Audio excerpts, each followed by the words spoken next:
Salut à tous, alors sur l'Argus ils ont testé la Porsche Taycan Propulsion, le plus petit modèle, le moins puissant.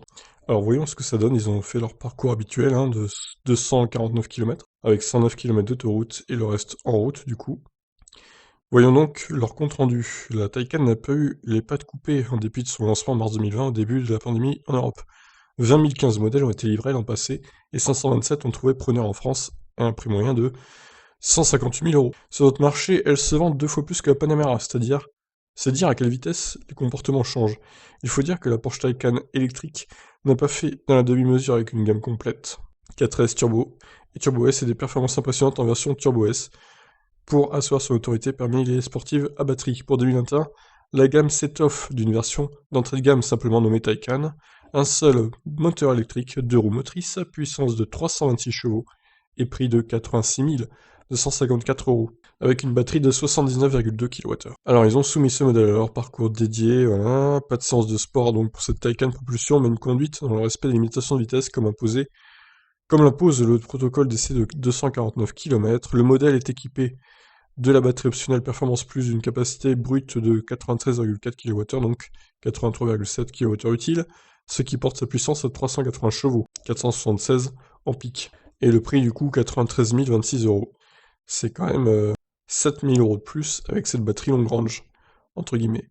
D'ailleurs, toutes les Taycan commandées en France adoptent la batterie Performance Plus, c'est mieux pour la revente et l'autonomie avec 479 km WLTP combiné. L'autonomie, justement, venons-en. Alors, les 109 km d'autoroute sont sans surprise une formalité pour la Taycan car elle est à 130 km/h. Notre GPS 132 compteurs, la Taycan est silencieuse, confortable et précise. La position de conduite est parfaite. On n'en dirait pas autant du système multimédia pas hyper simple à appréhender via l'écran tactile. Les volants de cette portion d'autoroute sont effacés sans effort justement, et la régénération se met en route dès la moindre descente. Avec son allure basse, son aérodynamique active volée avant et aileron, et son soubassement caréné, l'allemand de fend l'air, et c'est ici un énorme atout comparé aux SUV électriques trop gourmands sur l'autoroute. Alors du coup, effectivement, 21,5 kWh au 100 seulement, c'est pas mal, hein, à 132 km/h compteur, franchement c'est une belle perf. Alors, est-ce qu'on a une idée sur la température au moment de l'essai? J'ai pas l'impression que ça soit précisé. Peut-être sur l'image là, je vais regarder. Non, on ne voit pas que c'est marqué la température, c'est dommage. J'aurais bien aimé savoir. À mon avis, il devait faire très beau quand même, hein. Il devait faire super doux parce qu'une telle conso, c'est assez étonnant. Donc à 130 km/h, en gros, vous avez quasiment 400 km d'autonomie sur autoroute. C'est plutôt bien.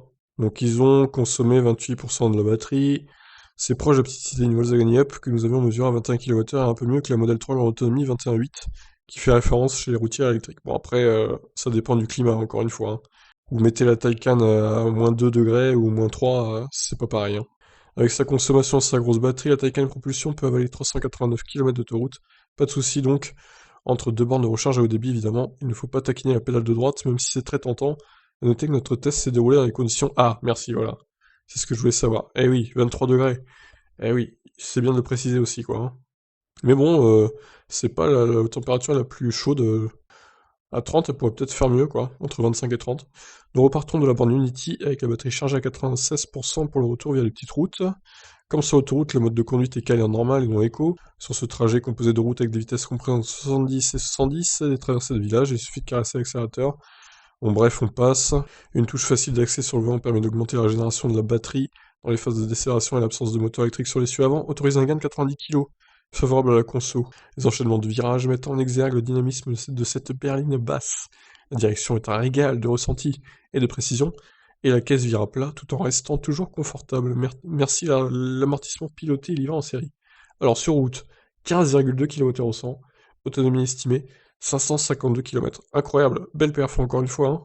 C'est vraiment peu, je m'attendais à plus que ça pour une Taycan. Alors c'est sûr, hein, la Taycan Propulsion, c'est comme la Model 3 Propulsion, elle va en consommer moins, du coup, d'électricité, vu qu'il n'y a pas de moteur à l'avant, et elle est moins puissante. Mais franchement, je suis assez surpris et dans le bon sens, pour le coup.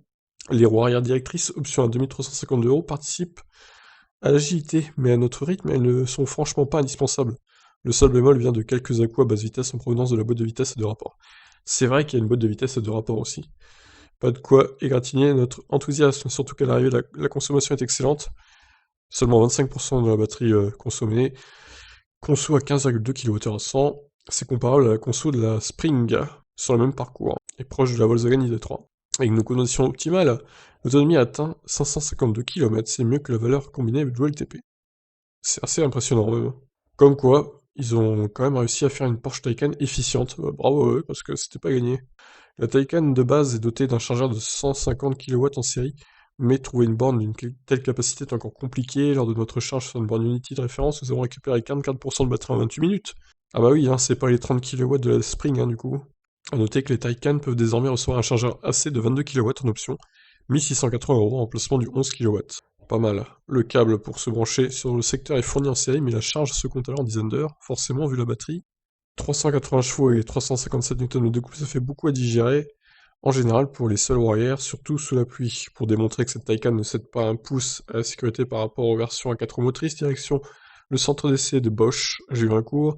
Après quelques acrobaties qui démontrent l'agilité de cette version, on passe un exercice typique d'un piège pour une puissante propulsion. Dans une courbe à 100 km/h, on arrive sur une zone abondamment arrosée, on écrase l'accélérateur à fond. Grâce à l'électronique, rien ne bouge, pas même l'amorce d'une dérive. La Taycan poursuit simplement sa trajectoire avec un élan coupé par l'antidérapage. Le même exercice avec l'ESC complètement off engage une belle dérive qui se contrôle facilement sur cette large piste. L'ADN Porsche est bien là. Allez, on va passer à la conclusion du coup. Et après, je vous montre le tableau par rapport aux autres. On attend d'une Porsche des performances de haute volée. La Taycan a déjà prouvé ses compétences en la matière. La propulsion électrique induit un autre paramètre, celui de l'efficience électrique, et là aussi allemande à tout bon. Et là aussi l'allemande a tout bon, dès lors qu'elle est menée aux allures usuelles. Ses consos basses sont le résultat de sa haute technicité aéroactive, régénération, friction, batterie. Et sa belle autonomie de 550 km sur route permet de voir la voiture électrique sous un nouvel angle. Cette version de base de 380 chevaux, avec la batterie Performance Plus, y ajoute une homogénéité, une vigueur et un plaisir bien différent de la violente Turbo S. Son prix, avec quelques options, franchira facilement la barre des 100 000 €, mais elle est tout de même affichée à 23 000 € de moins qu'une version 4S et 22 000 € de moins qu'une Panamera hybride rechargeable, certes plus logeable. Bon, alors oui, c'est peut-être un peu le frein, hein. Comparé au Tesla, évidemment, le prix de la Porsche Taycan, même propulsion, c'est hors de prix, mais bon. En même temps, c'est Porsche aussi, hein. Donc ils ont aimé le perf, la conso électrique maîtrisée, agrément direction au châssis, confort et position de conduite, autonomie aux allures normales. Ils regrettent les options nombreuses et onéreuses, écran multimédia simplifié, place arrière étriquée. Donc 4,96 m de long, 1,97 m de large, 1,40 m de haut, 84 litres le coffre à l'avant, 407 à l'arrière, 2 tonnes 50, 380 chevaux, 96 chevaux avec le boost, 360 Nm de couple. Pas tant de couple que ça au final, hein, par rapport aux chevaux. Alors le chargeur d'essai est à 150 kW, je trouve que c'est pas énorme par rapport à la concurrence, mais bon, ça suffit, hein, mais sur les Taycan plus chers, il est plus puissant du coup. Bon.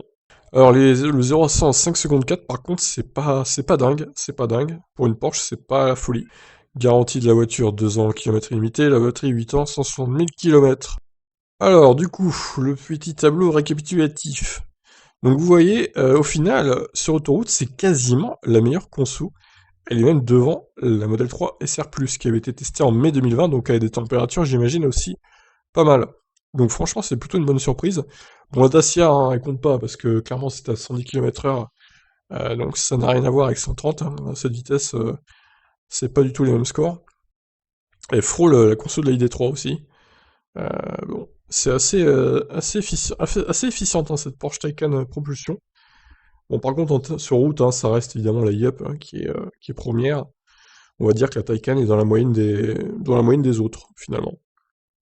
Voilà, bah écoutez, je suis plutôt agréablement surpris par la conso de cette Taycan. Bon, évidemment, ça reste une voiture hors de prix, très élitiste, malheureusement, pas pour tout le monde. Donc voilà, j'aimerais votre avis là-dessus. Qu'est-ce que vous en pensez de cette voiture au final? Ciao ciao.